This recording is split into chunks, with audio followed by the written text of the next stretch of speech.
Norway, known for its stunning landscapes and the midnight sun, has become a leader in using electric vehicles, EVs. In the country, more than 82% of new cars sold last year were electric, and it goes up to over 90% if you include plug-in hybrids. Their goal is to have all new cars be zero-emission by 2025. The capital, Oslo, is making big strides by electrifying not just cars, but also ferries, buses, trucks, and even construction equipment. They're turning their public transportation into a zero-emission zone by the end of this year. Charging stations are replacing gas pumps and parking meters. So, how is Norway managing all these EVs? One key factor is their use of hydropower, which makes up almost 100% of their energy.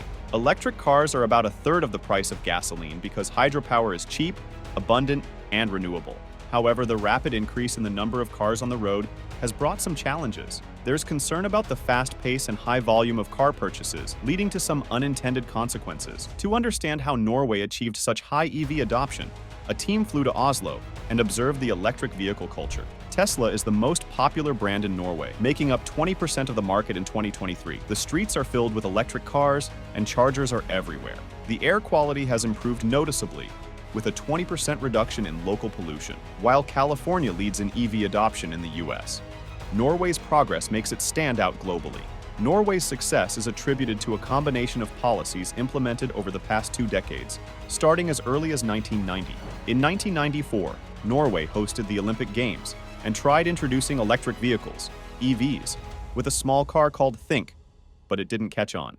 The government set a goal in 2025 for all new cars to be emission-free. They offered incentives like zero registration tax and no value-added tax for EVs. However, progress was slow until companies like Tesla started selling EVs in Norway, leading to a significant increase in the past decade. Now, 8 out of 10 new cars in Norway are emission-free. To make EVs more appealing, the government imposes high taxes on polluting cars, but exempts EVs. There are additional perks like discounts on toll roads, free parking, and access to bus lanes for EVs. The Norwegian EV Association, formed in 1995, helps consumers navigate the transition. The government funds these incentives through public spending, with an annual expense of around $4 billion. Despite the success, there are some unintended consequences, such as more people choosing to drive EVs instead of using public transportation. The money comes from Norway's state budget, and the country's oil wealth has been invested in the world's largest investor, Norges Bank Investment Management. Norway, despite being a major oil exporter, is committed to reducing emissions, with a goal of 55% reduction by 2030. The country is investing in wind production and planning for a future beyond oil, signaling a transition in the energy landscape. Birger Steen is the CEO of Freyr, a battery company involved in the energy transition in Norway. Freyr is constructing a Giga Arctic factory in northern Norway and a battery factory in Georgia. Their batteries will be used in power grids, particularly in solar and wind power plants. Steen believes that the US, with initiatives like the Inflation Reduction Act, is leading in long-term thinking to stimulate the EV market. In Norway, economic factors are more crucial than environmental concerns in driving EV purchases. The goal of achieving 100% EV adoption is primarily hindered by plug-in hybrids, but there are plans to remove benefits for them. Charging infrastructure in Norway has seen collaboration between companies like Tesla, Mer Norway, and Recharge. The partnership with businesses like McDonald's and retailers aims to make charging convenient while encouraging additional purchases. Charging stations vary in cost, with smaller locations around $200,000, depending on factors like the number of charging points and required grid power. Recharge, one of the charging companies, is still in the investment phase but aims to become profitable in the future. The city of Oslo has taken steps to address charging concerns, installing chargers around town and creating dedicated spaces like a parking garage exclusively for EVs. Sture Portvik, the manager of electromobility for Oslo, has been overseeing these initiatives since 2014. The city has also electrified its fleet of ferries, making Oslo the first city in Europe where all public transportation is zero emission. The ferries charge rapidly using 100% renewable hydropower, making it not only environmentally friendly, but also cost-effective in the long run. Norway has relied on hydropower for approximately 120 years, serving as a reliable and renewable energy source. The country is planning to double its wind capacity by 2040 to further enhance its power production.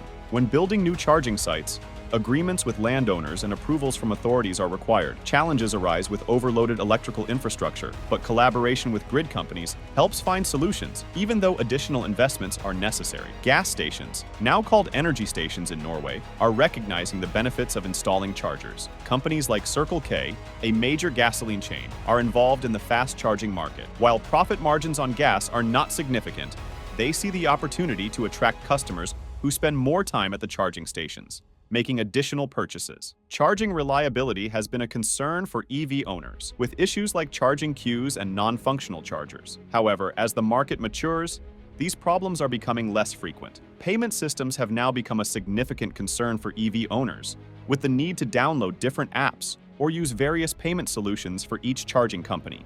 This can be confusing, especially for new EV owners. Norway is addressing this challenge with regulations mandating the inclusion of card payment terminals on chargers. Despite initial struggles, when the charging process works, it's efficient, and DC fast chargers fill up EVs quickly. Public sentiment is generally positive, praising the practicality and accessibility of charging infrastructure in Norway.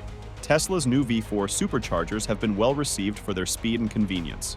EV owners in Norway express satisfaction, highlighting the cost-effectiveness of electricity, the extensive charging network, and the time saved. Range anxiety, a concern about running out of battery power, is diminishing as charging infrastructure improves and EV technology advances.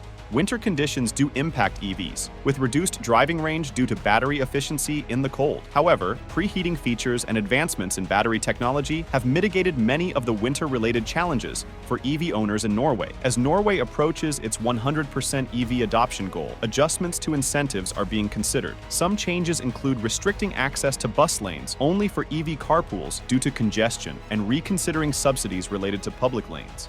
These adjustments aim to maintain a balance as EV adoption becomes more widespread. As electric vehicles, EVs, become the norm in Norway, the incentives that initially promoted their adoption, such as parking discounts, ferry discounts, and road toll discounts, are gradually being phased down. With an 80% market share for EVs, the need for high incentives diminishes.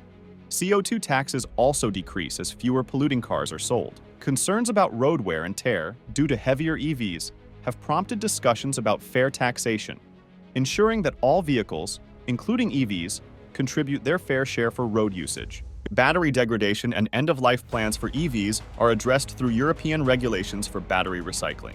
Norway participates in these recycling projects, emphasizing the importance of a long lifespan for EVs. The used EV market in Norway is robust, with batteries holding up well over time. Norway emphasizes a measured transition, avoiding the rush to increase sales and pushing for the full lifespan use of existing cars. Addressing concerns about EV fires, Norway clarifies that incidents are rare, and when they occur, EVs burn for a longer time, but lack the explosions associated with gasoline cars. Despite its size being comparable to New Mexico and a population similar to South Carolina, Norway's EV success provides valuable lessons for larger countries like the United States. The key takeaway is the importance of a balanced and gradual transition to electric mobility. Charging electric vehicles, EVs, remains challenging for users in the US, Europe, and Norway, often requiring different apps and presenting cumbersome experiences.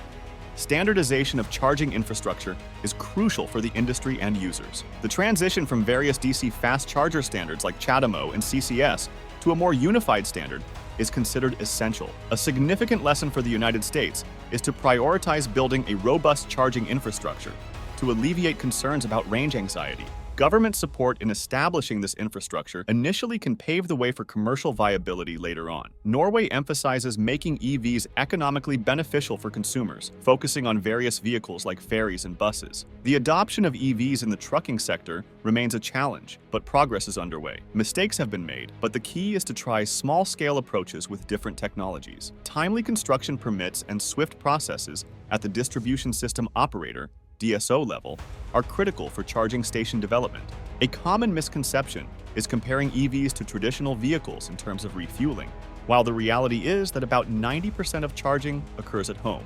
EV owners usually charge at home, making occasional public charging stops only when necessary. As for missing gas-powered cars, EV drivers generally express no regrets and emphasize the commitment to an all-electric lifestyle. That's all for today's video. We hope you enjoyed watching this video. Like, share, and subscribe for more videos like this.